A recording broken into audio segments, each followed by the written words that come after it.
Hello my little stars, you can call me Classy, and how are you today?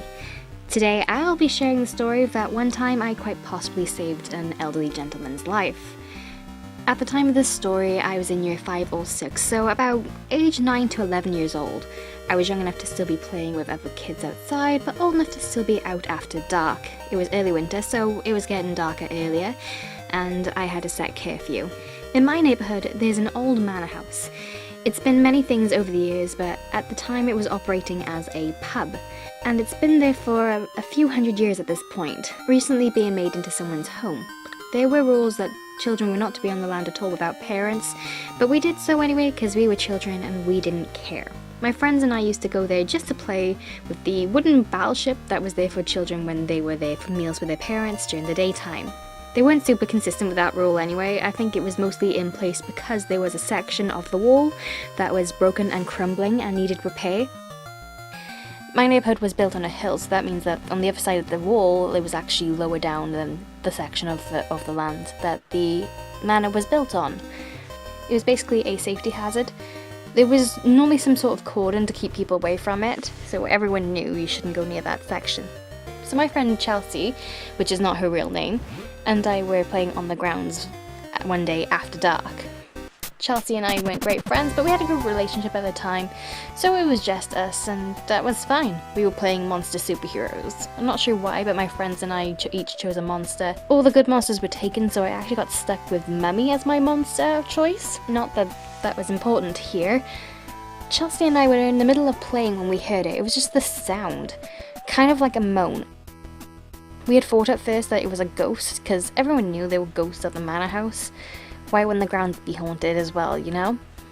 We were terrified. Obviously not too terrified though, because we quickly located the sound.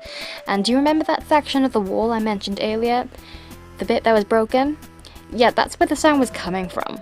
So we looked down from that section, and we find this man just flat on the ground.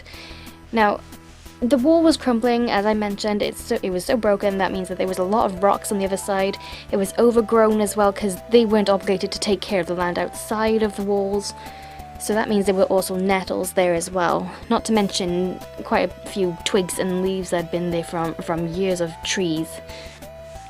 So we knew this man was flat out drunk. For one thing, the only section of the manor that was open at the time was the bar. He also was slurring his speech whenever he did manage to say something. He also didn't seem to be aware of his surroundings. So as you may know, alcohol lowers your blood temperature, so that plus the cold early winter weather meant that it could have been very dangerous for this old man. Of course, we were children. We didn't know that at the time. So we deliberated for a few minutes on what to do. We couldn't just leave him there, so we tentatively went into the pub itself, which was normally a big no-no. We went inside and almost got yelled at by the bar staff before Chelsea and I quickly told them about the man outside. So two guys from the bar looked at each other, then followed us outside to see what we were talking about. And it turned out one of them just so happened to be the guy's son.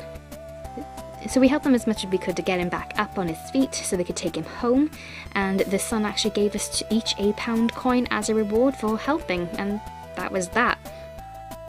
Chelsea lived in the street behind him, so we knew he also went to hospital as well, although we don't know specifically what for, but we do know that whatever it was, he got the help he needed. So yeah, that's quite possibly the most interesting story about me. Apart from that 1 week I spent as a cat, but later, my little stars, later. Anyway, thank you for joining me today. I hope you have a wonderful day, night, or space in between. Goodbye!